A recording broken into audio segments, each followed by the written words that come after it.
I was just listening to a clip of the Rebbe where the Rebbe is talking about the nature of Teshuvah. Because the Rambam says that Yisrael Eisim Teshuvah, what's going to happen is that Yidden will do Teshuvah, umiyad heim nigolim, and then they will immediately be redeemed. Fascinating subject. What does it take to do Teshuvah?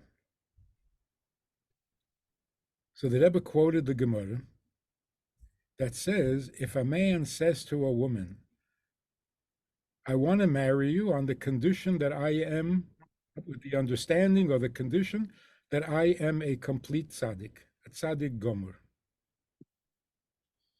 The Gemara says this woman is now engaged or betrothed, and the kiddushin is valid, even though we know that this man is not a tzaddik. Why is it kiddushin? He made a condition that it's only if he's a tzaddik, because maybe he had a thought of at that moment. He thought to become a Baal Teshuvah. He wanted to become a Baal Teshuvah, and if you become a Baal Teshuvah, all your sins are erased, and you're a tzaddik gomer.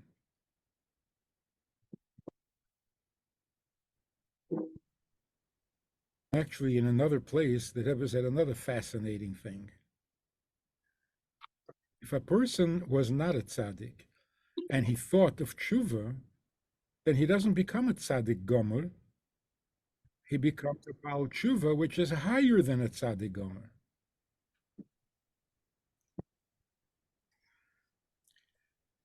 So how is the condition fulfilled if he becomes a Baal Teshuvah and not a tzaddik gomer? So you can say, well, a Baal Teshuvah is higher than a tzaddik gomer.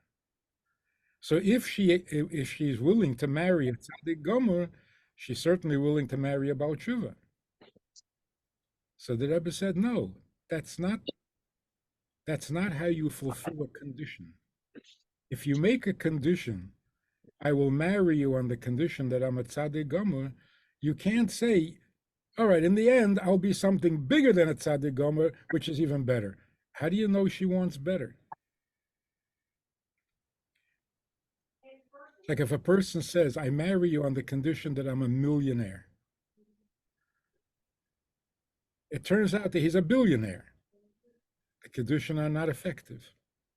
Maybe she doesn't want to be married to a billionaire. And there's reason for that too. That's already too much. It's over the top. She doesn't want that. So you can't assume that she agrees to be married to him if he's a billionaire when the condition was millionaire. So how does this work that when he has a thought of Teshuvah, he fulfills the condition of being a tzaddik? He's much more than a tzaddik. The tzaddik gomer can't stand on the level that a Baal Teshuvah stands. So the Rebbe answered it this way: when a person does Teshuvah, there's a process. There's a series of transformations. He goes from being a Rasha to being a Beinani. From a Beinani, he becomes a tzaddik. From a tzaddik, he becomes a complete tzaddik. And from complete tzaddik, he becomes a Baal Teshuvah. So in the process, there was a moment when he was the tzaddik gomer, and then the kiddushin became valid, and she is engaged. After that, he went on to become a Baal Teshuvah. But there was a moment when he was a tzaddik gomer. At any rate, here's what the Rebbe said. He really took it apart. He said, a guy says, I'll marry you on the condition that I'm a tzaddik gomer.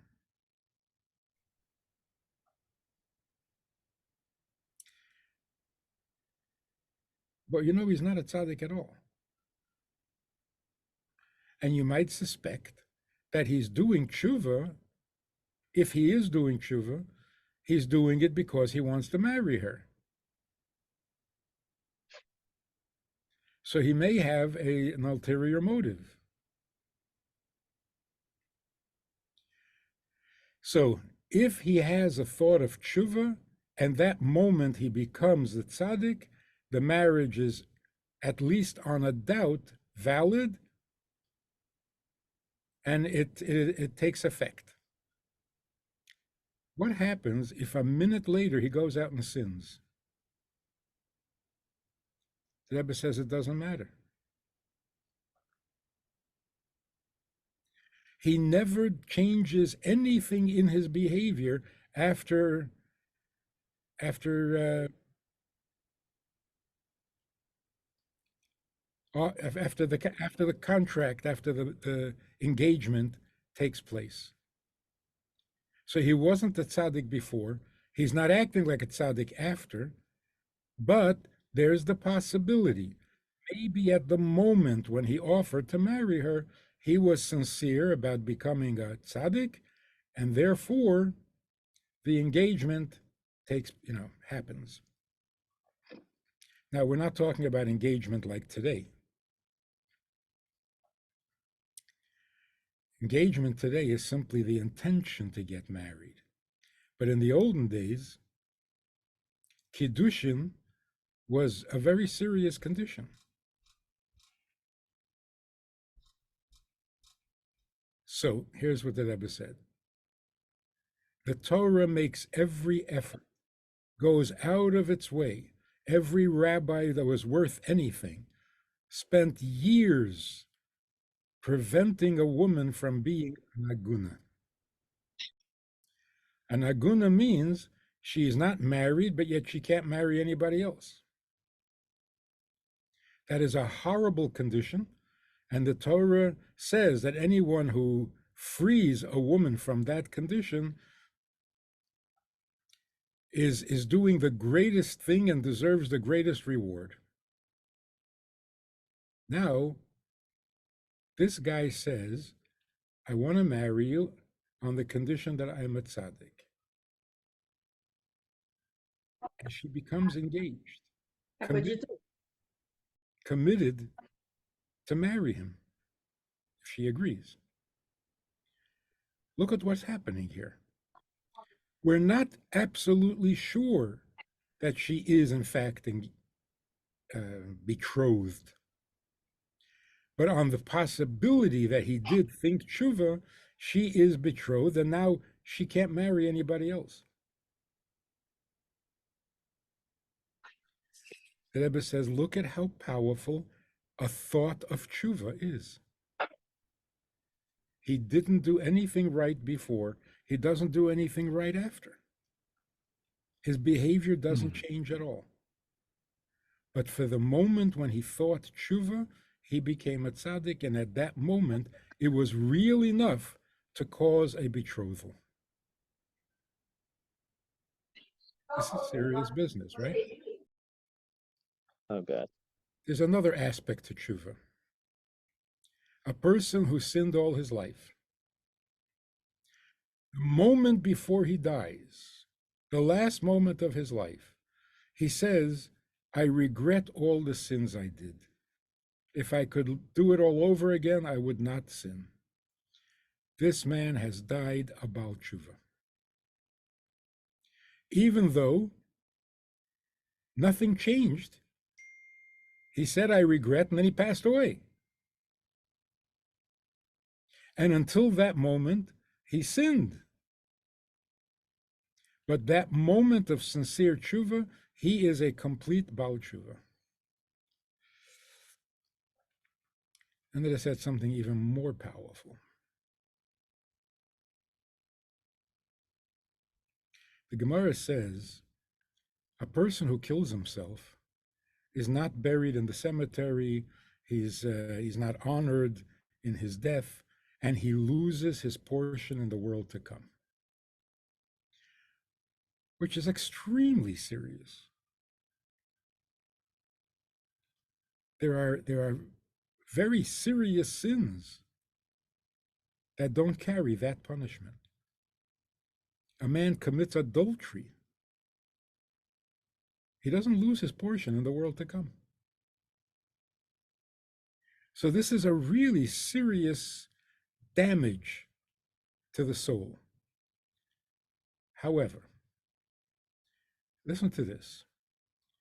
If a man, God forbid, kills himself by drowning, he jumps off the bridge into the ocean. You have to take care of him. He's buried in a proper burial place, and he does have a portion in the world to come. Why? Because when you jump into the water, you don't die immediately. As they'd ever put it, the waves carry you up and carry you down, and there are minutes before death actually happens. During those minutes, we assume that he did teshuvah and regretted it. So you're treating him with respect, with dignity. You bury him like a mensch, like everybody else, and he has a portion in the world to come.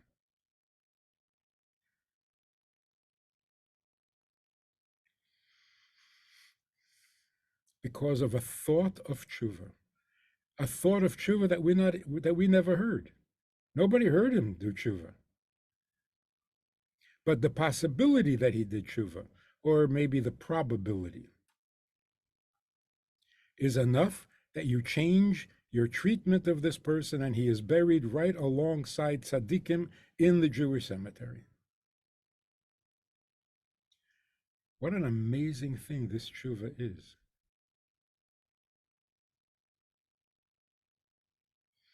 Which answers a question that we all have. On Yom Kippur, we all do teshuvah. We say, forgive me, I regret, I regret, I regret. And then you go and do it again, right after Yom Kippur. So was your teshuvah effective? The answer is, of course it was. At the moment, you were sincere. Teshuvah is not an activity.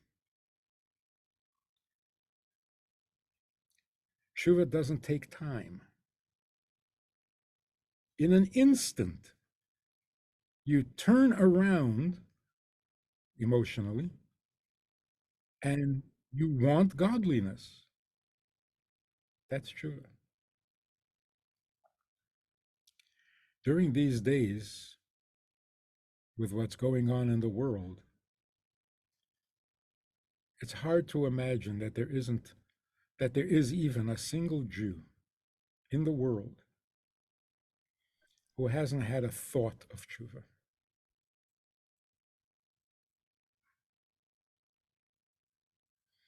Why? Who's guilty? Who did anything wrong? Nobody.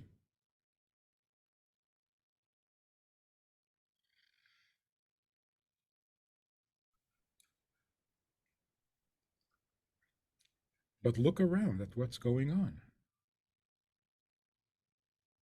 People who never never even thought of wearing tzitzis are clamoring for a setup for a talis cotton. People who never thought of keeping Shabbos, people who never thought of lighting a Shabbos candle.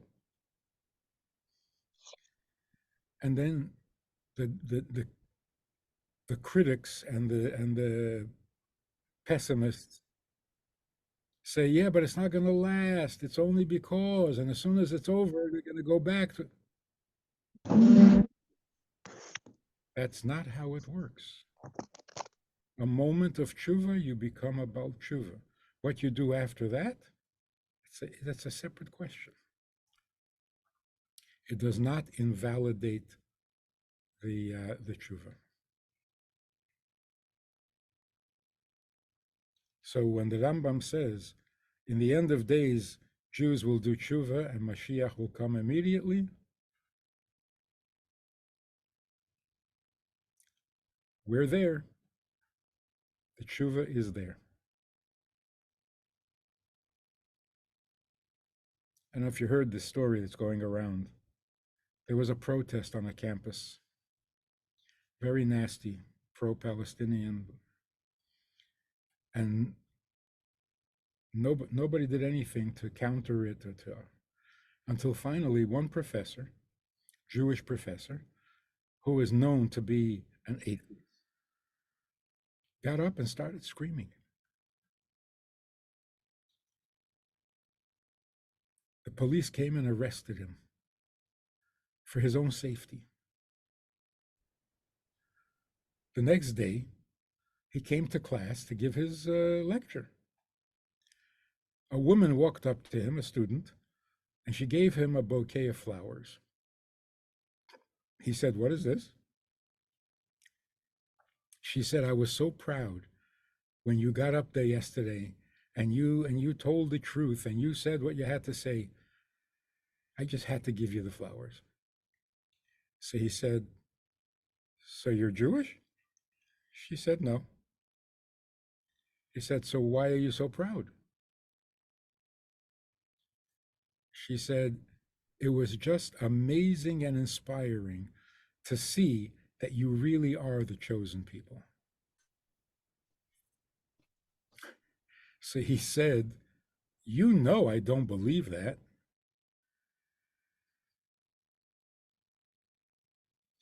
And she said, "Whether you believe it or not, we know you're the chosen people." So, first of all, when he got up to scream, was that not an act of tshuva? And when she said that to him, that didn't bring him to tshuva? You believe it, you don't believe it, that's just opinion. The fact is, and we all know it, you are the chosen people. What's going on in the world today, I think it's safe to say it has never happened before, at least on this scale. So that Rebbe mentioned many years ago, Yeshaya, the Navi Yeshaya says, "V'hoya b'yom hahu," and it will happen on that day. That day meaning the day of the world coming to its balance, to its sanity. On that day, there will be this. The great shofar will be sounded. Doesn't say who will do it, but there'll be a great shofar sounded, and those who are lost in the lands of affluence and those who are oppressed in the lands of poverty will come and bow to Hashem in Yerushalayim on the holy mountain. So the Rebbe said, what is a shofar? What is the sounding of a shofar? The sounding of a shofar means a sudden terror. When the shofar is sounded, it means like it's a siren. And the siren is meant to wake you up, to startle you into awareness, and then it is easier for you to do tshuva. Rebbe pointed out that it doesn't force you to do tshuva because free choice is never interfered with, but it makes it a lot easier. So after the shofar is sounded and people have been startled and awake, then we have a mitzvah to guide them in tshuva. Job is not over. It doesn't come from heaven. We are assisted from heaven, but we got to do the job, and we're all responsible for each other. And if you feel responsible to feed someone who is physically hungry, and certainly someone who is spiritually hungry, it is a mitzvah to reach out and help. So that's what the Rebbe says. Shofar means a strong and shrill awakening. That's shofar. But here it says shofar gadol. a big shofar. And there's no name. In other places, it says God will sound the shofar. It doesn't say a big shofar, but it does mention God's name. So the Rebbe explained, where it mentions God's name, it means that it's limited to that name. It's not Hashem, it's Elikim, or it's Elikim, it's not Hashem. Where there's no name, it means God himself. And then it's a big shofar. So the Rebbe said years ago that World War I and World War II were the sounding of a shofar. It shook the world, certainly the Jewish world. And yet, it was not a big shofar. It was just a shofar. Meaning, it shook up the world, but not the whole world. And as we see now, the shakeup was not very deep. Somebody asked me online, do you think this is going to lead to World War III? I said, what do you mean? World War II is over? The never again of World War II is done? Obviously not. So, World War I and World War II, which is really one war with a break in the middle, was a shofar that shook the world, but not enough. Not like today. This shakeup is much deeper and much more global. It's literally the whole world. So now we have the great opportunity when people are so moved to Teshuvah, the Teshuvah is real already. But now, instead of waiting to see how the Teshuvah is going to affect the behavior of tomorrow, we have to be there, directing, instructing, inspiring, giving people a practical way of expressing this inspiration and this awakening, whether it's tefillin or tzitzis or Shabbos candles or Shabbos observance, kosher. We have to nurture this inspiration, this hisaydus. So here's what we need to be thinking. Obviously, Hamas needs to be destroyed. Everybody agrees to that. Everybody agrees to that. But then what? You're destroying the ugliest side of ugliness. Does that make the world good?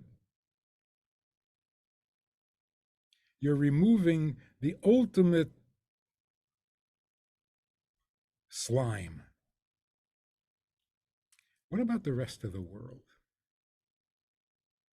The disappointment is that the world hasn't really moved very far. Doesn't it seem that way? For 5 days, the whole world was cheering on Israel. Go ahead, do what you need to do. 5 days, that's all. After 5 days, it started to go negative. Too much, you got to stop the Jews, you got to free the Palestinians, got to have a ceasefire. This is not a, what do they call it? It's not a proportional response. And they start counting, how many did I kill? How many did you kill? It's like we're selling potatoes here by the pound. Nasty. But let's look a little closer. All this nastiness, where is it? Who? Who is promoting all this nastiness? Two sources. One is higher education, and the other is religion. Religious fanatics and graduate students. Is that not ironic?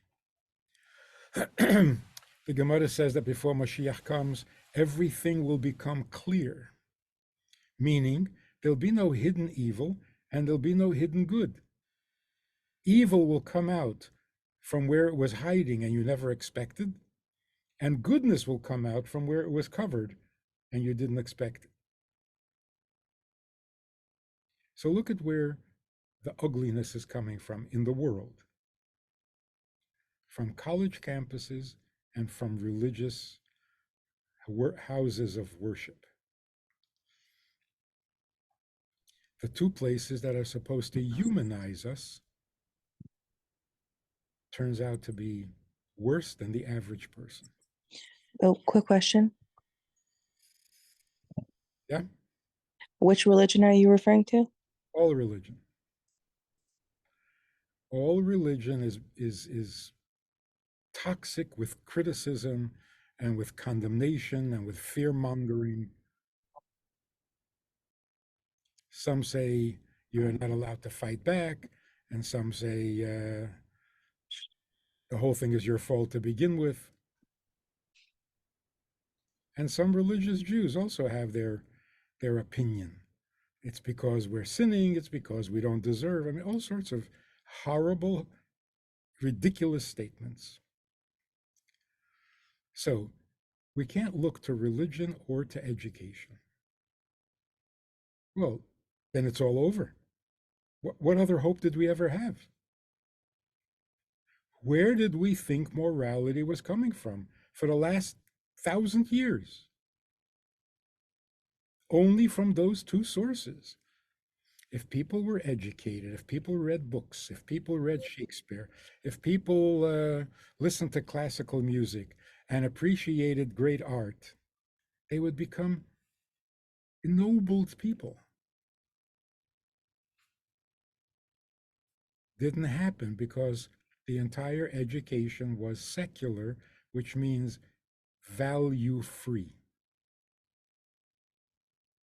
And it produced people who are very smart, smart enough to be dangerous. And religion, see, the Nazis were very educated, and yet they were not mentioned. There was no moral fiber there at all. After it was all over, they didn't feel guilty. It's not that they made a mistake and thought what they were doing was right. When they found out that it was wrong, they didn't care. There was no conscience. But they weren't religious. They didn't come to the concentration camps and call out to God and say that every Jew that they destroyed was a victory in God's name. There was no blasphemy. Now we're talking about people who are educated and people who are religious. Now what? So really, the question is there any hope for the world? That Israel is going to win this battle? Of course they're going to win this battle. It's just Hamas. It's not like 3 armies in the 6-Day War. Of course they're going to win it. Hopefully without losing another soldier, not one single soldier. But what about the rest of the world? The world is in big, big trouble. We shouldn't be feeling bad for ourselves. The world is messed up. What's going to happen? More education? More religion? What's going to happen? It is so clear to the vast majority of people, the silent majority. I think one poll says that 87% of the people in America support Israel. So who are all these protesters? Who are all these headlines and all the? It's the minority who control the media. It is obvious and clear to anyone with a little brain in their head. The only hope left is the Torah. This is not a religious revival. This is simply a fact of we've tried everything else. It didn't work. There's only one thing left, and that is the original Torah.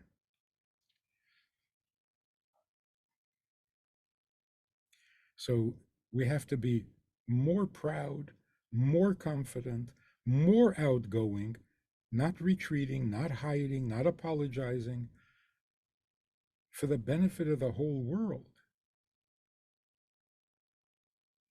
So I heard this very interesting interview of one of a former Hamas member, son of one of the founders of the Chabad, of the Hamas movement. Uh, he said many interesting things, but I think the most significant thing he said was the intention of the terrorists, under whatever names they go, is the destruction of Israel. They don't want Israel in the Middle East. So for 40 years, Arafat tried. For 35 years, Hamas is trying. He says, if Hamas is destroyed, no one will try again. It's dawning on people, Israel is not going away. It's not going away. Actually, in history, the world, the anti-Semitic world, always thought that, okay, now it's going to be over. We're going to get rid of Jews. Never happens.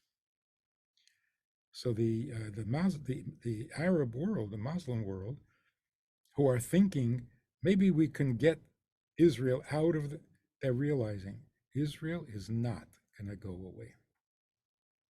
So that project is over. If Hamas fails, the rest of the terrorist movements, groups, and they're going to quit. This was like the last shot. And if they can't do it, then the project is doomed for failure and they're going to quit, which is at least a little light at the end of the tunnel. So, what is going to happen? We're going to beat up Hamas? Yes, but that's not what's important. What's important is we now have to fill this huge, gaping vacuum of morality for the rest of the world. If religion fails and education fails, there's Torah. There's the Jewish people. That's what's going to happen. That's how we get the world ready for Mashiach. Now is not the time to pull back and go hide. Now is not the time to apologize for being who we are. On the contrary, to the legitimate moral people of the world, who are moral despite their education and despite their religion, they're turning to us, they're turning to the Torah. They want to know the truth, and the truth is only in Torah, nowhere else. So everything we do to encourage the confidence, the pride, the strength of the Jewish soul, that is tikkun olam at the highest and most convincing level, and it is the final adjustment. You know, the Rebbe said they have to polish the buttons. Frierdiker Rebbe said, polish the buttons. The Rebbe said the buttons are polished. Now what?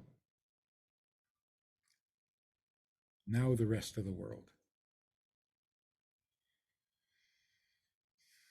So this year, and today is the beginning of Rivki's this year,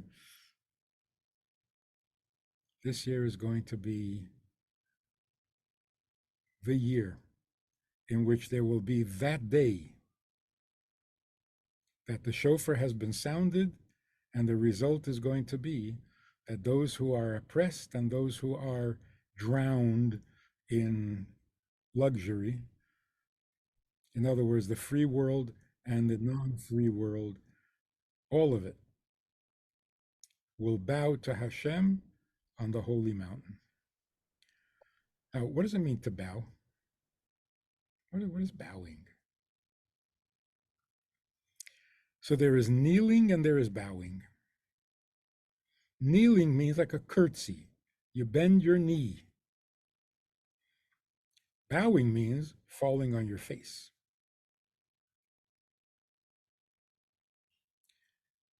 Bending the knee means you lower your head. When you bend your knee, your head comes down lower. That means I surrender my opinion to your opinion. So when you're standing in front of a king and the king tells you something, you bow, you bend your knee, meaning whatever you say.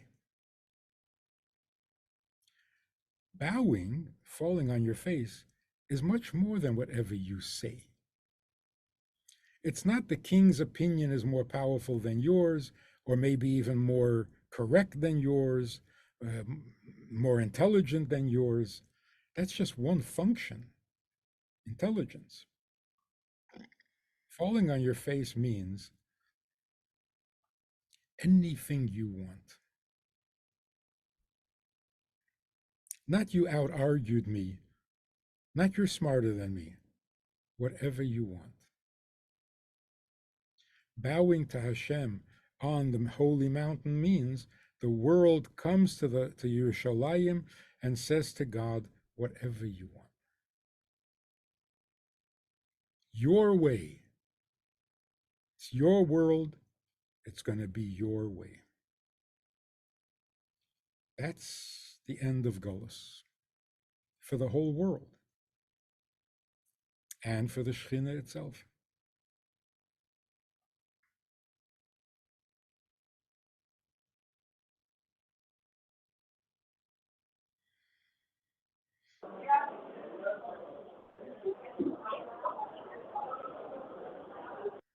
If you're going to say Tehillim and you're going to give tzedakah, which we all should, not with fear and not with tears.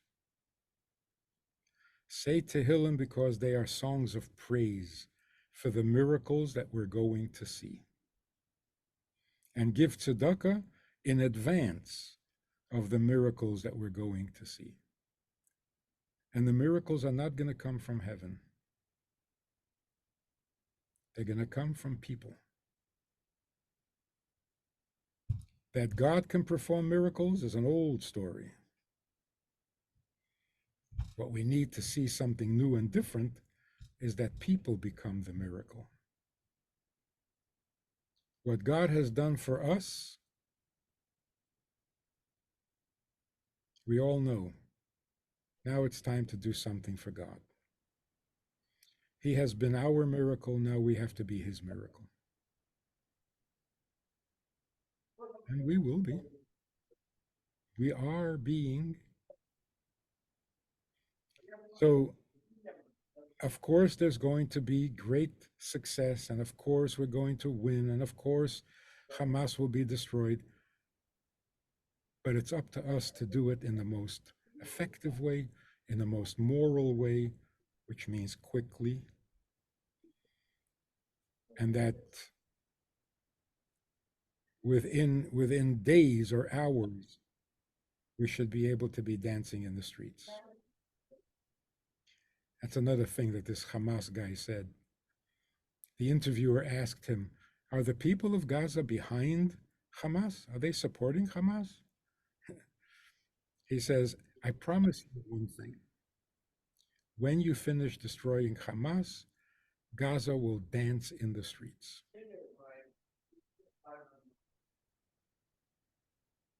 Looking forward.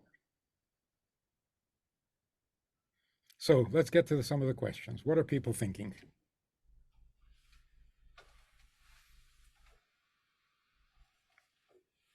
thank you. You have to process that whole message. The most amazing way to see what's going on. Okay, the questions that have come in.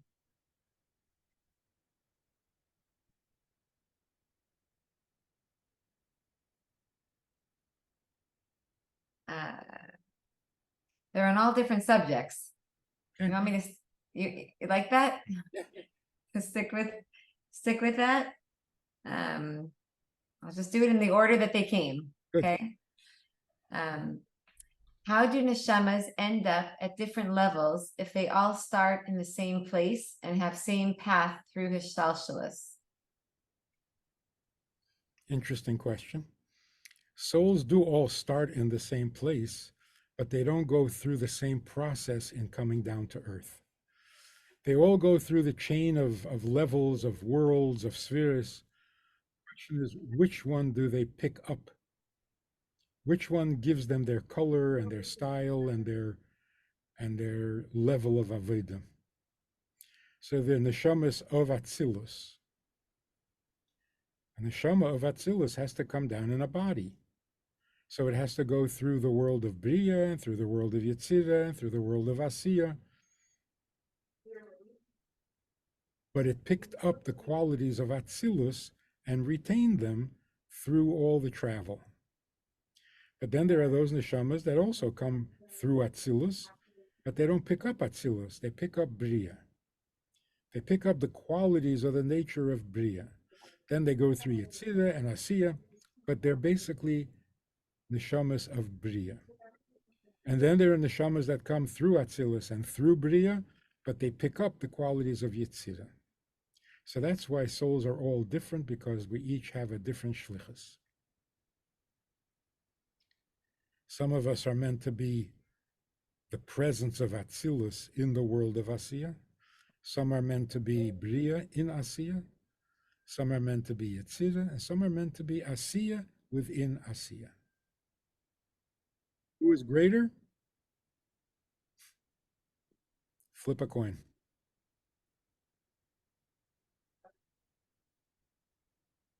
Thank you. Thank you. Somebody Somebody, hearing my hear my echo. echo.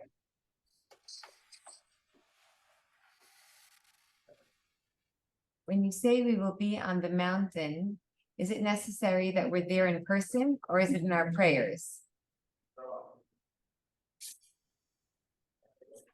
Oh, somebody once said, what's a mountain? A mountain is confidence, standing up tall. Har Sinai was not the highest mountain, but it was a mountain, which means stand up tall without arrogance. Stand up tall because of what you stand for, because of who you represent, not out of personal arrogance. But a mountain means pride and confidence, but holy pride and confidence, holy mountain. So anything we do that makes Jews feel more confident and more proud, this is the call of the hour.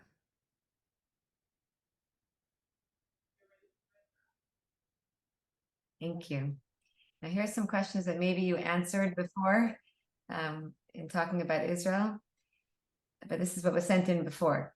Right before Mashiach, or in Mashiach's time, it's supposed to be peace between the nations, plus more refinement between the nations. How do we imagine the Beis HaMikdash coming down on the midst of a war?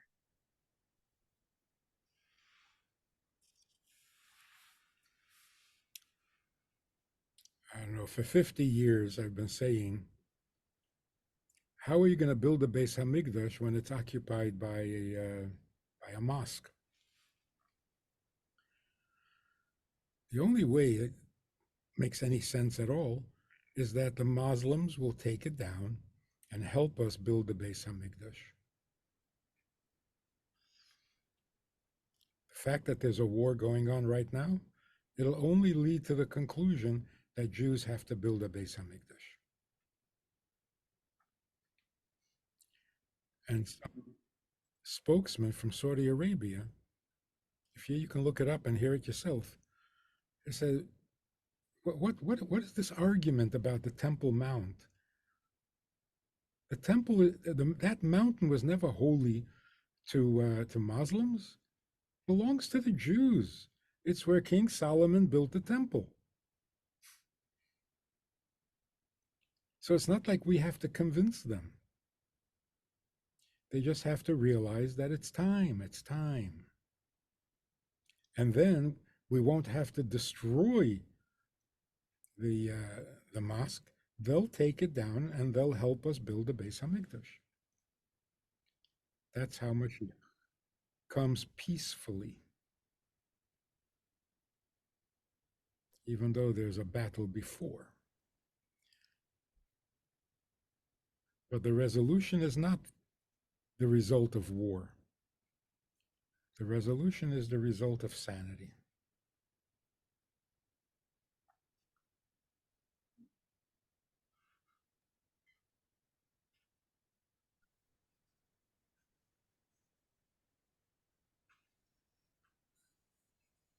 I have a question. Yes. Okay. To those who talk about the war, Gog and Magog, a certain amount of people will, I don't want to be the fear monger here, but like, before Mashiach comes, there's going to be a certain percentage of Jews, like we see as Mitzrayim, that will only survive. And that kind of like horrified me for a while. Who says And then it? I heard that the Rebbe said that the Holocaust did that job already. Some people say that the genocide that is happening in the south of Israel, that took care of that, so to speak, prophecy. How do you speak to this? What accuracy is this war of the Gog and Magog that people, argue about, or like what part of it is true, what part of it is not true? There's a lot of opinions on it. That's my question. See, this was I was saying. The problems come from religion. There's been a lot of rabbis doing these lives, and I left immediately. I'm like, I'm not here to hear any scare tactics. It is so wrong. It's so wrong. First of all, the Mashiach process is very different from the Yetzias Mitzrayim. Yetzias Mitzrayim was a temporary solution. We ended up in Golis again 400 years later. So no, it's not going to be like that. Like, the Avram Fried song, no Jew will be left behind, not like Mitzrayim. So I don't even know what that question is. Where are people going to die? Now, before, later? What are you talking about? Mashiach doesn't come through people dying. So why are people dying? I never knew the answer to that, and I still don't know the answer to that. But don't make that part of Mashiach. Gog and Magog is a war among nations, not Jews. And it doesn't have to be a physical battle. The final showdown is what's true. That's the battlefield of truth. And in that battle, the enemy are destroying themselves. And they're ready to surrender because they no longer know what's right or they no longer know what a woman is. So they're going to know what's right or wrong. They're going to preach morality. They're so confused. They're so pathetically ignorant of the simple realities of right and wrong, good and bad, holy and unholy. Terribly confused. It's a Rahmanis on the world. So no. You see, religion in general, very general, religion is hung up on reward and punishment, deserving and undeserving. It's such an obsession. How could it be Mashiach is going to come? What, we don't deserve? Are we better than our grandparents?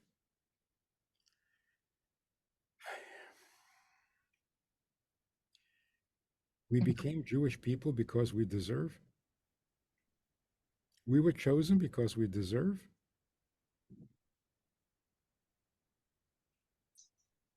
The Nefesh Elikis, which is a Chelek Elika Mima'al, is special because we did special things and deserve? Or are we a Chelek Elika Mima'al Mamish?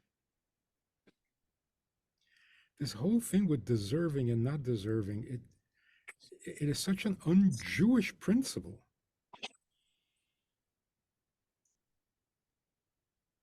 That's why we're talking about what the Rebbe said about Teshuvah. A guy does Teshuvah and does not change his behavior, and he's about Teshuvah. It's not what we deserve. It's the fact that we are so connected and so united and so much one with Hashem, and we're only here to make the world equally godly. So who's asking whether we deserve punishments, big punishments, little punishments? Stop it. It's not a Jewish way of thinking. So when the Rambam says, in the end, Jews will do Teshuvah and Mashiach will come. Not because we now deserve and we didn't deserve before. We always deserve Mashiach. God wants Mashiach from the minute he created the world. It's not a contest. It's a question of how do we prepare the world for Mashiach.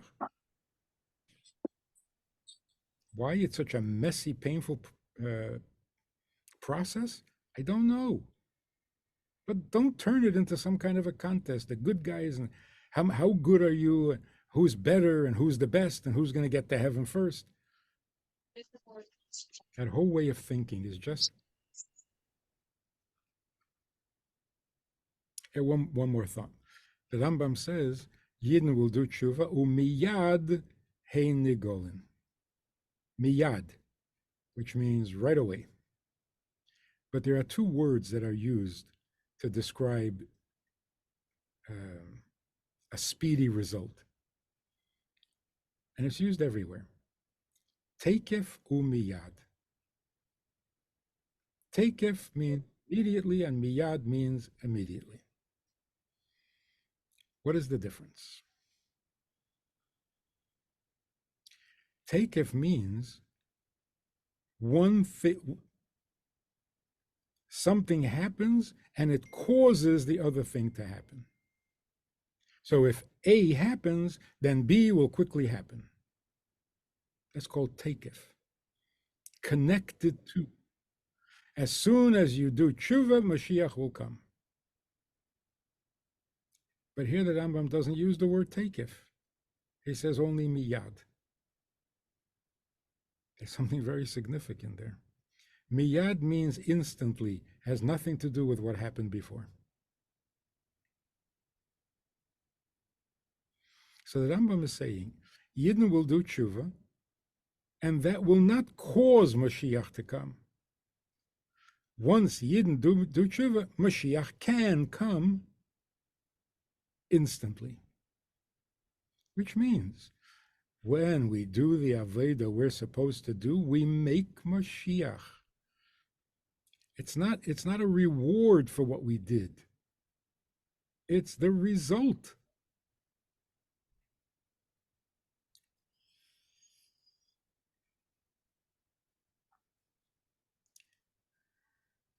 It's like forgiveness. If I say the right words and I ask you to forgive me, and I present a really convincing argument, and I come across really sincere, and I really want this relationship not to be damaged, my words and my sincerity cause you to forgive me. That's called takef.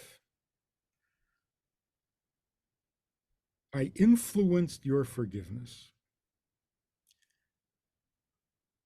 The other is Hashem forgives because we're a piece of him.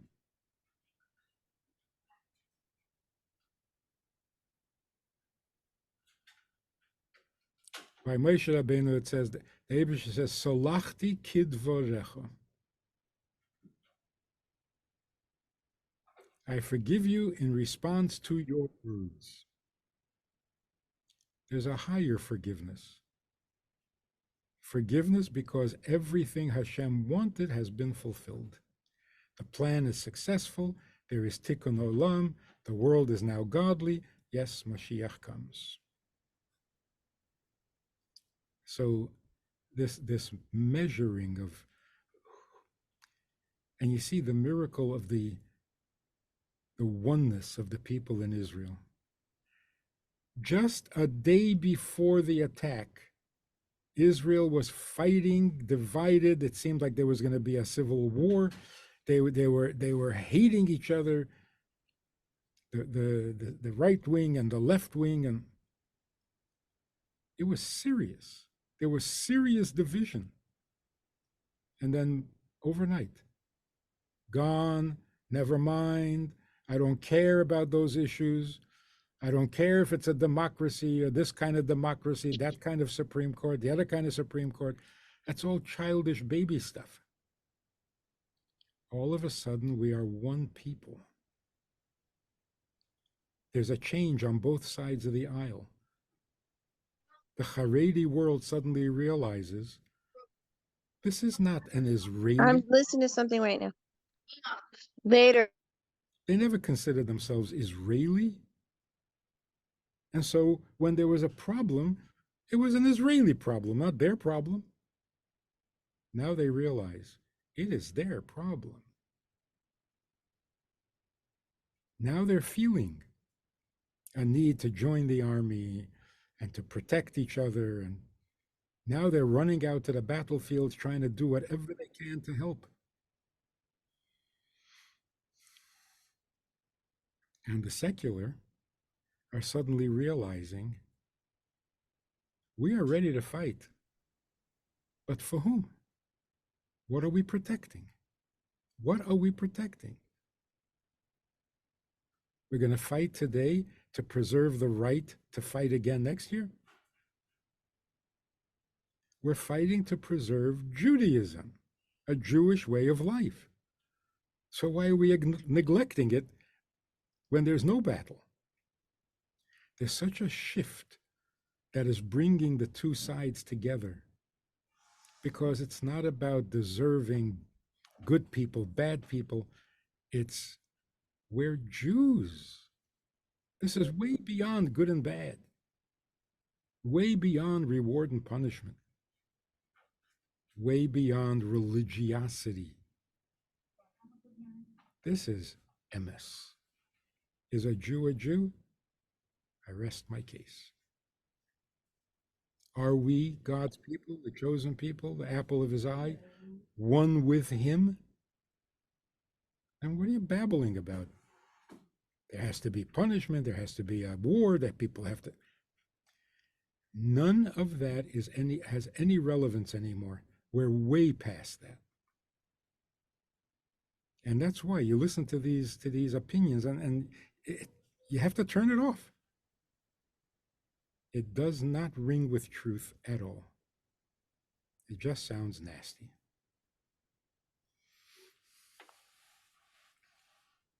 I have a question about Mashiach. So is Mashiach, is Mashiach like waiting for the world to be ready for the truth? Because if that's the case, then it feels discouraging seeing what's going on. Like you said, if it's almost like we're going down, in the world being ready to know the truth and know what's right. And then also I'm always kind of wondering, like, sometimes when I do a mitzvah, because I always think like, okay, maybe this mitzvah will tip the scale. So whenever I do a mitzvah, I'm like, okay, is Mashiach going to come right now? And then like I'll give tzedakah, and then I'm wondering what's going to happen. Like, is there going to be a shofar blowing? Like, what's the start of Mashiach to know that he's actually here?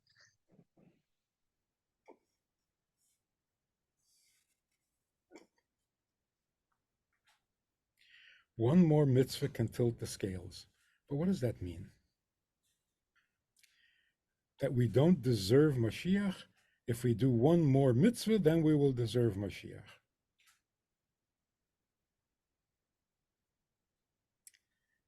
there's a certain amount of holiness in the world, and there's a certain amount of unholiness in the world.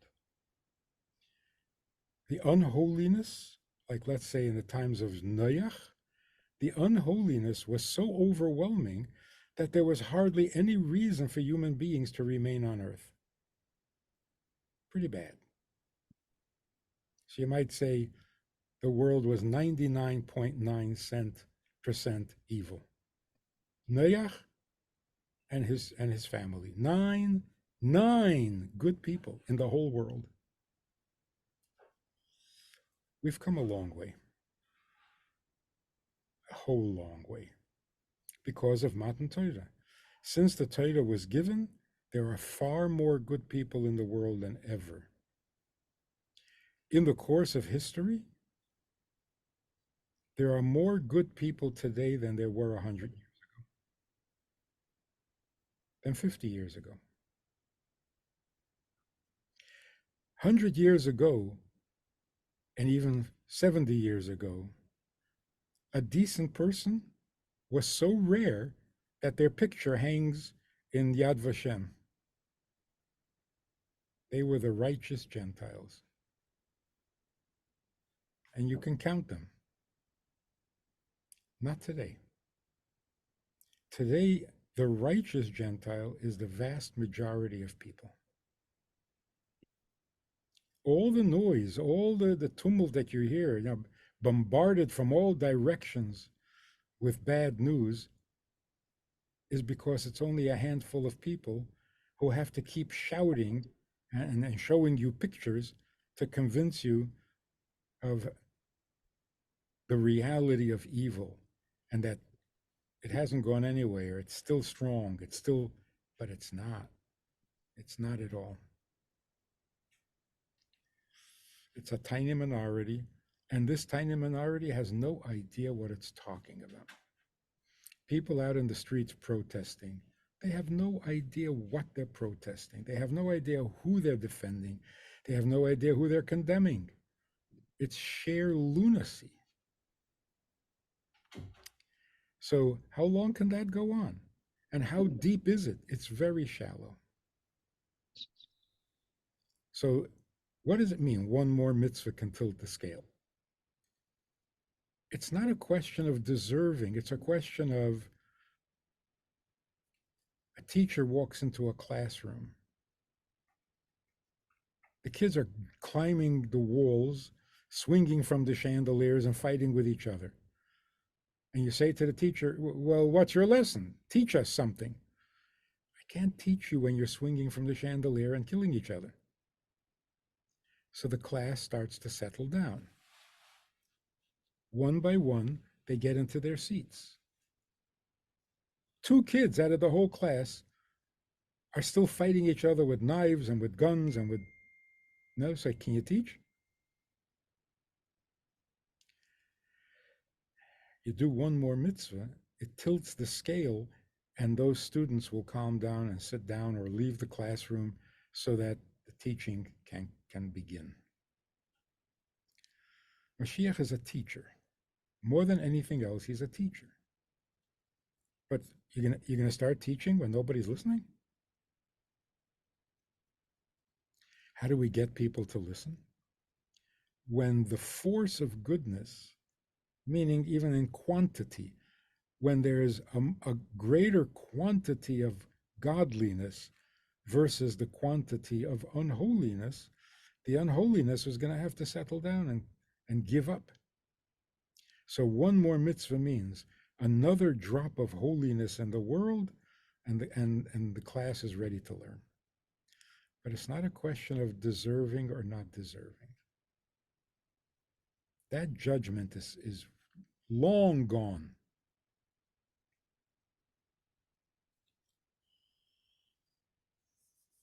Can I add to that? Yeah. Or ask? Okay. When you say it's a tiny minority, that's all it takes is a tiny minority. Before World War II, it was just a tiny minority that hated Jews. I keep going back to that because social media is very powerful. And all it takes is one small person in their basement to do enough damage. I'm not sure that that's quite right. During World War II, there were only a handful of people who wanted to kill Jews. I mean, it's hate starts off with, Oh, yeah, yeah. The catalyst yeah, is always one, of course. yeah. But it was the other way around. During World War II, there were maybe 3 or 4 countries who were not involved in killing Jews. So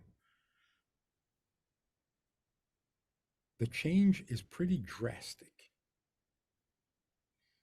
And it didn't come from education and it didn't come from religion.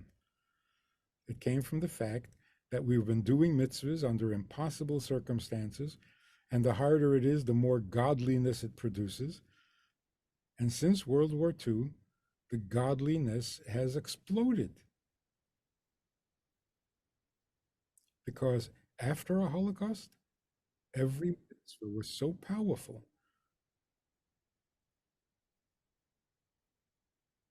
Every family who told their children, we don't celebrate Christmas, we celebrate Hanukkah. That's awesome. So everything after the Holocaust was much more powerful, much more life-changing, earth-changing. So I see it and I hear it.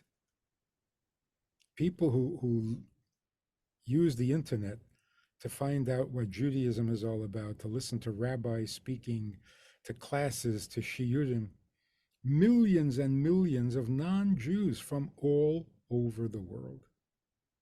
And they so want to learn, they so want to know, and they're so quick to admit that they don't know, despite their education and despite their religion. They don't know, and they're desperate to hear from a Jew. This is what's going on in reality. It's not a theory, and it's not a prophecy, and it's not a prediction. It's current events. But you're not going to hear from them. You're only going to hear from CNN and from the New York Times. But the lie is becoming very thin. Yeah, CNN makes a lot of noise. Do people really trust what they see on CNN? They don't. If they like what they see, they agree. If they don't like it, they dismiss it as fake news. So the media is losing its power. I mean, it's a terrible example, but when Israel showed footage that the rocket that hit the hospital was not from Israel, they said, nah, fake news. All of a sudden, they don't believe in CNN. Anyway, it's the Rebbe would say that the world is shaking. Die Welt träselt sich. It's like the world is standing on one foot and can't maintain its balance. You're standing on one foot, you don't really have any stability. So the people are standing on their heads, actually. And how long can you do that? It's all going to fall apart.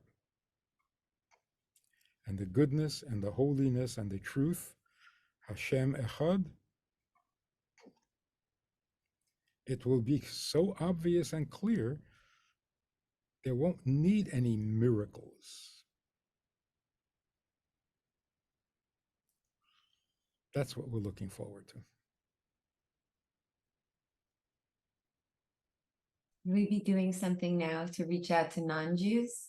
Doing a lot of mivtzayim for Yidden. Should we be doing something also for the world? There are people who have access to the world, not everybody. Yeah, there are people, there are Jews who are prominent, and the world is listening to them. But they're also looking at the Jew. How does a Jew live? What is life like for Jews in Israel? Why are they normal? Why are they happy? Why do they have strong families? People are looking, people are watching. And it is amazing. Every couple of years, the Eibishter sets up a situation where the attention of the entire world is on Israel. That's a miracle. We're a tiny, insignificant number of people in a tiny, insignificant piece of geography, and the whole world's attention, once again, is on Israel. Which means we now have the microphone and the spotlight. We have such an opportunity to tell the world what it needs to hear. So far, we're not saying what needs to be said. We're saying we have a right to protect ourselves, which is so childish. We're saying we're a democracy, the only democracy in the Middle East. You know why you're the only democracy in the Middle East? Because nobody cares about democracy. So stop it already. Stop it. They're not going to be impressed with the fact that you're a democracy. They will be impressed at the fact that you are the chosen people who brought the Torah down through the ages, preserved it, kept it whole, kept it straight, and know what God said at Mount Sinai. That blows people's mind. Last week, I was in an Uber here in Crown Heights. More than last week. It was a couple of weeks ago. The Uber driver, who was from Trinidad, says, what are all these shacks people have in front of their houses? I said, we're celebrating a holiday in this time of the year. He said, oh, you do it every year? I said, yes, for the last 3,334 years. He was so amazed.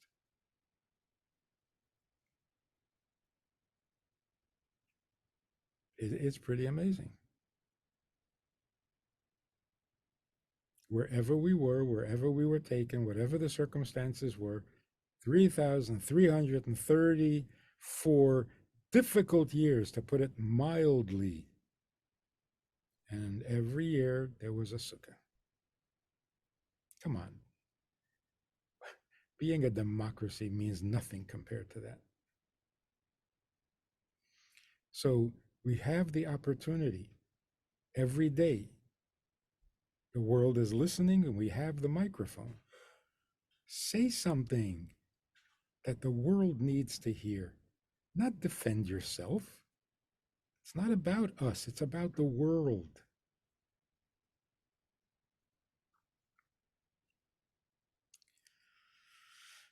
We can't miss this opportunity.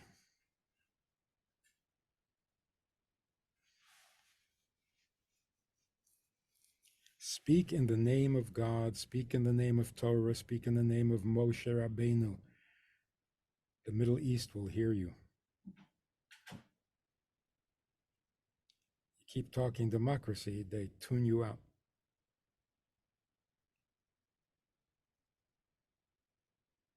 So we have to encourage each other and encourage the Jews and encourage the government in Israel. Talk like a Jew. Stop talking politics.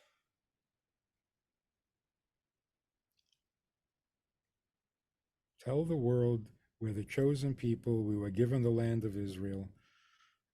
God is on our side, not on the side of people who butcher children. Tell the world to grow up. We need to speak to the world like a grandfather talking to grandchildren who misbehave. Grandfather doesn't defend himself, excuse himself, beg for acceptance. Talk like a grandfather, because the world is just so uneducated. They don't even know what a woman is.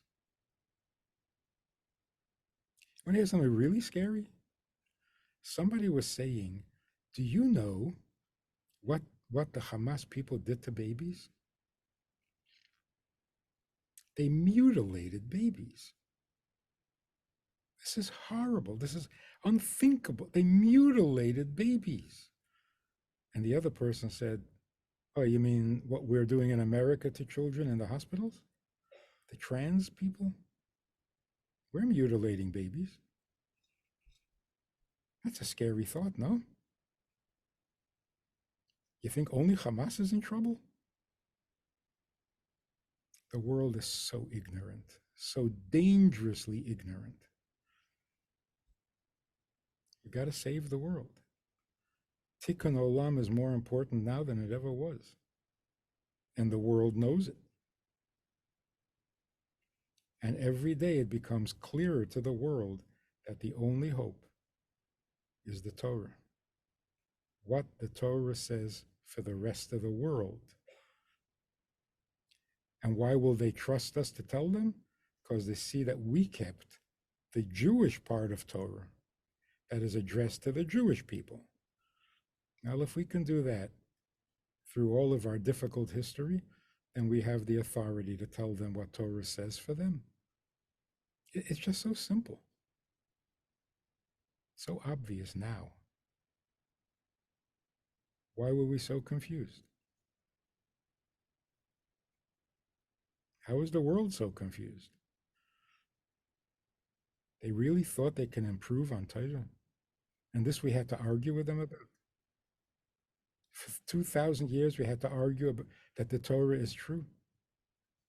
It's so pathetic. So now, no more arguing. No more arguing. If you don't know that the Jews are the chosen people, then I'm embarrassed to talk to you. I'm going to carry on a conversation with you. You don't know that Israel belongs to the Jewish people?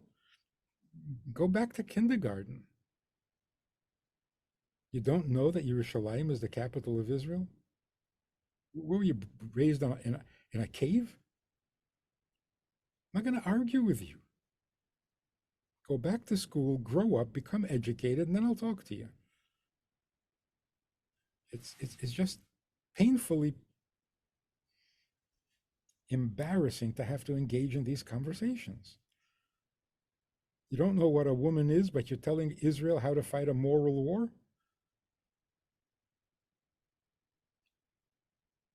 You're the students in a classroom. Settle down, be quiet, we'll teach you something. That's the reality in the world today.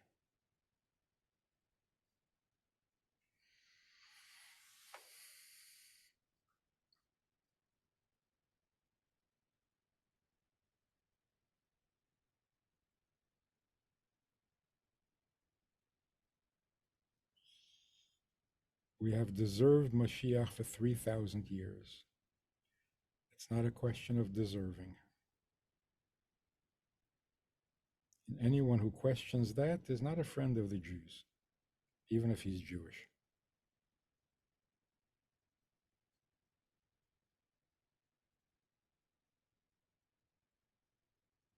I mean, I hate to say this, but there are people who think we don't deserve because we're occupying the land that belongs to this Hamas. There are Jews who think that. There are Jews who think that we don't deserve because we talk Lashon Hara. What's the difference?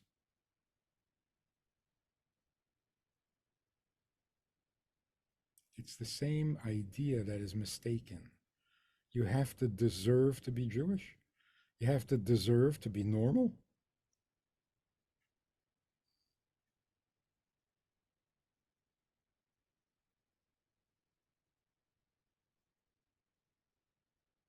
Yeah, this makes sense or not? Hi, anybody there? Thank you. Everybody fall asleep?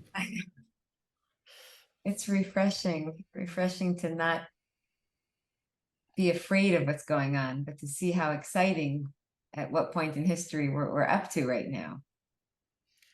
Oh, there is a there is a reason to be afraid because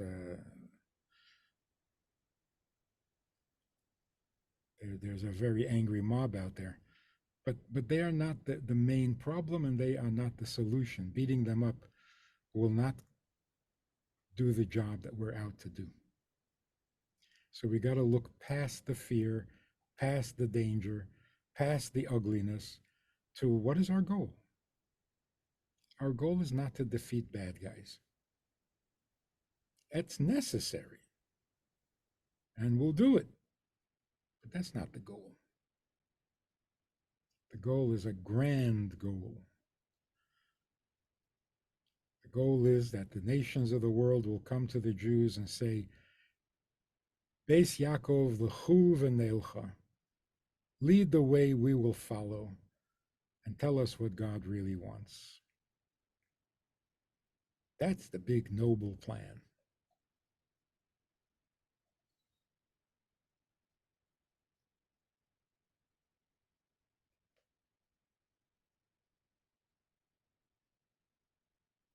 So look forward with optimism.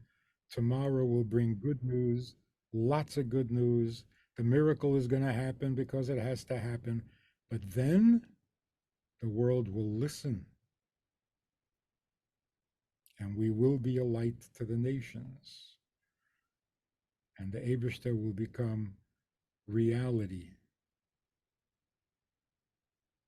for the whole world.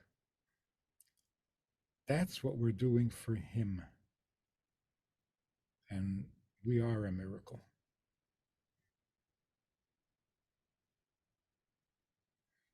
He is our miracle, we are his miracle.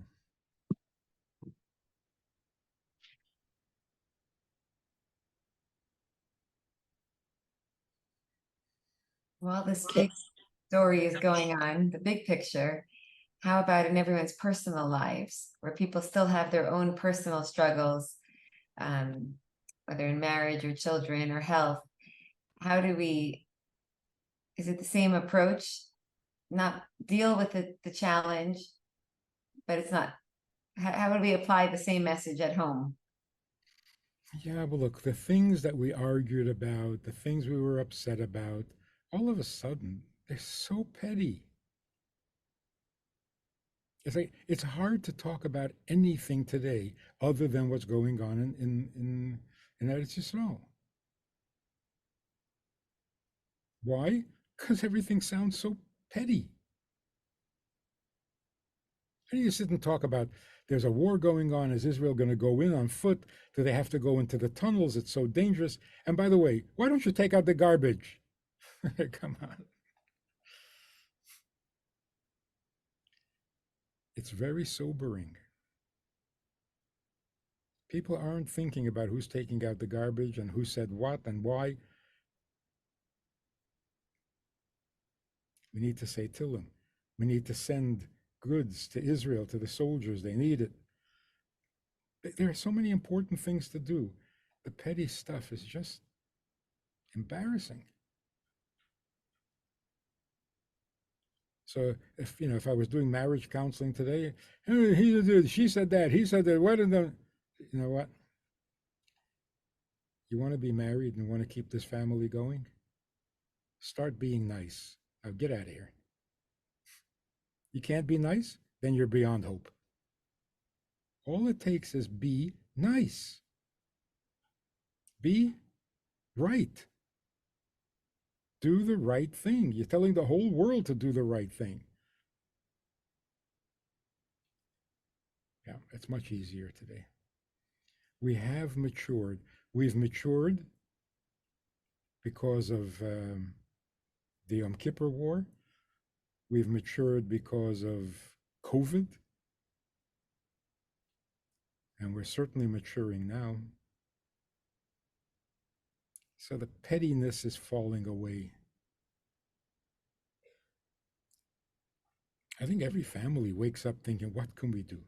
What can we do for Eretz Yisrael, for Yidden, for God? That's a good world. Unfortunately, we're doing it out of pressure and fear. But that's how the world should be. You wake up in the morning asking, what can I do to give Hashem the world that he wants, for which he created the world, and depends on us to do it.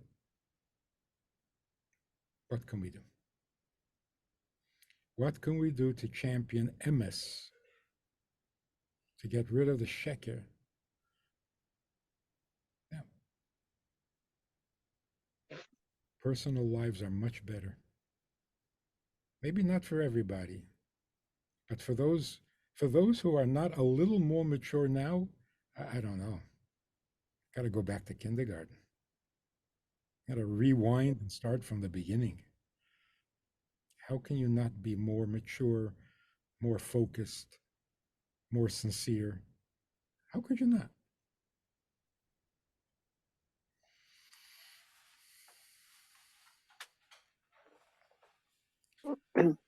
Risky, it's Barry.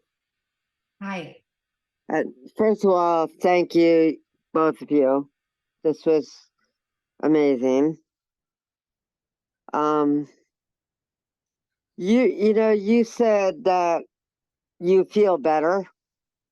There was, I don't know how you worded it, but you're a very lucky girl because I am still absolutely petrified.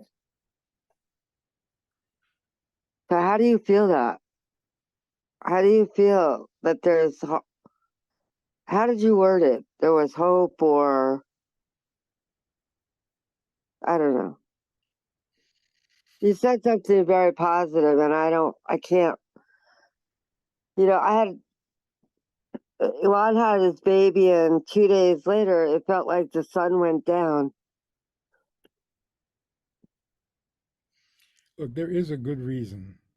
There's solid reason to be terrified or petrified because it's a very dangerous moment that we're living in. But a moment passes, and then what? So, although we are petrified of the world as it is today, what do you think the world is going to be tomorrow? I'm just wondering when tomorrow is going to come. Well, tomorrow will come. Yeah, but it could be years. No, it can't. It can't. Yeah, well, it was in World War II. And you know what? I happen to agree with you. When you said that World War II is over, I've been saying for the last 10 or 15 years that we were already in World War III. When Obama was president, to me, that was World War III. Yeah. So I happen to agree in some ways with you. But maybe it's semantics, but I get that. Well, so I don't know that tomorrow it's going to be so quick. How about after tomorrow? The day after tomorrow? What do you think the future is going to be? More petrifying than it is today? Or less?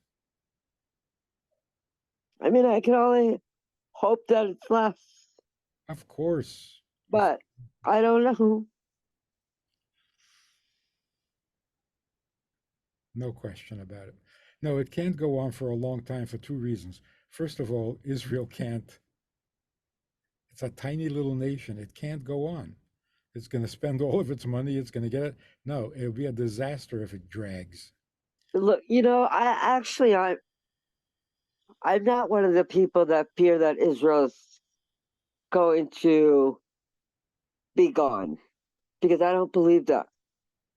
I Exactly. don't think Israel is going anywhere. Right. But I am petrified about our own streets Oh, and our own, like Cooper Union the other day, and these morons that are on the street screaming while they're flying pride flags. Like they really have no clue. yeah. They have no clue. Look, as soon as Israel has a convincing victory, all of this will stop. One affects the other. So tomorrow will definitely be better than today. But today is scary. Look, every morning I get up, I have at least 10 text messages from Israelis giving me what's happened since I went to sleep. So I'm very invested in this, but I also really fear for being here. I'd rather be in Israel, to be honest with you. I would feel safer. Oh, Yeah, I agree with her. The Rebbe said Israel is the safest place. If I could convince my sons to move, I'd be there already. Israel is the safest place. And when Israel is completely safe, the whole world will be safe. So, again, there is reason to be petrified. But that's Richie, I'm sorry I did this to you on your birthday. there's hardly anything else we can talk about. Right. This is why we're here. Yeah. Can So I add to that? you're right. Israel isn't going anywhere. It's going to keep getting better and better. And that's what we have to be focused on. You know, like a guy walking a tightrope. If you look down, you're going to fall. Look forward, and you'll make it to the other side. Thank you. Can I add to what you just asked? Yeah. Because I agree with everything she's saying. Although I'm not invested because it's not good for my mental health in the slightest. But as someone who I live in a suburb, used to live next to Rifki. We miss you. And I actually have a Arabic neighbor who hasn't said hi to us in the few years that we've been living here. So it's been very uncomfortable. Who you feel the anti-Semitism.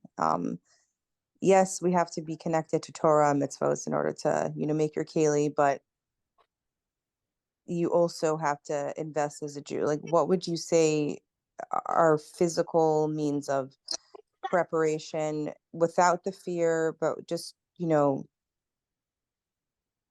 the event that you need?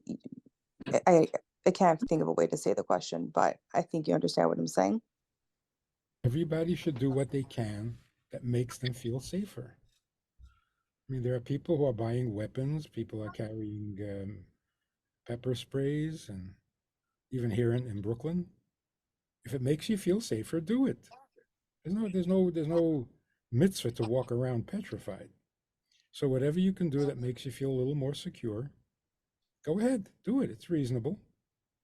It's understandable. It's not a sin. But don't get myopic. Don't think that what we're seeing now is what we're going to see a week from now. It's not. So we just got to get through this dangerous time, and it is a dangerous time.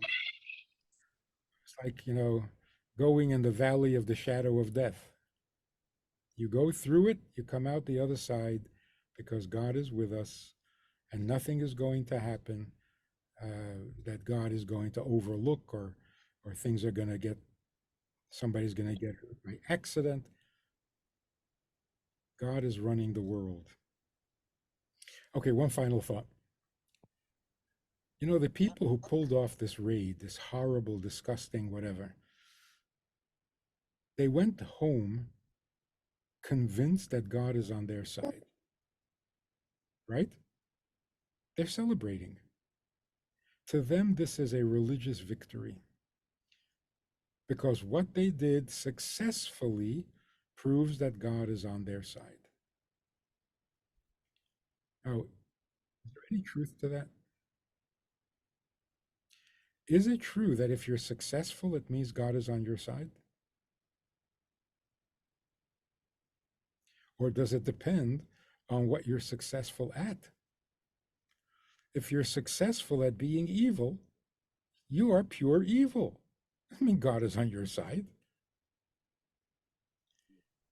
In the secular world, in the materialistic world, success is held up as some kind of a validation.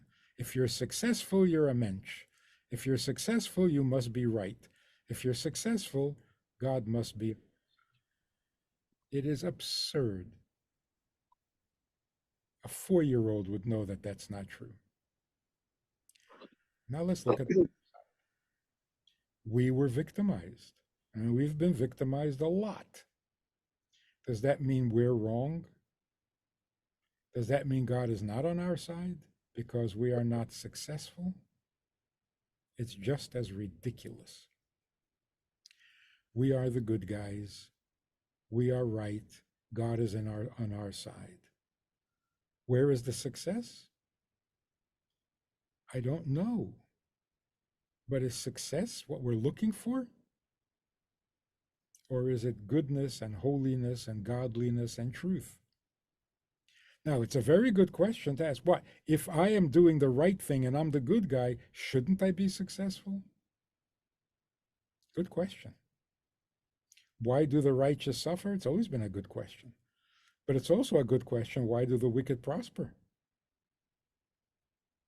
But nobody in their right mind says, if you prosper, you're not wicked. That's pure insanity. So yes, they succeeded and we are the victims. They are evil and we are right. Don't change your opinion about yourself.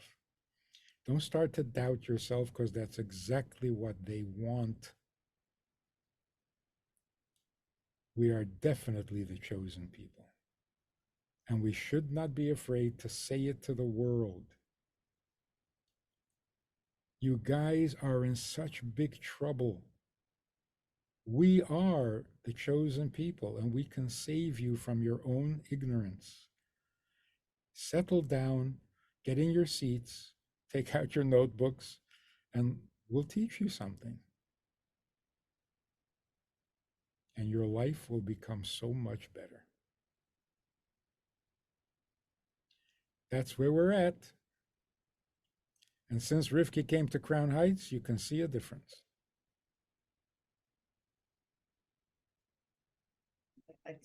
What one person can do.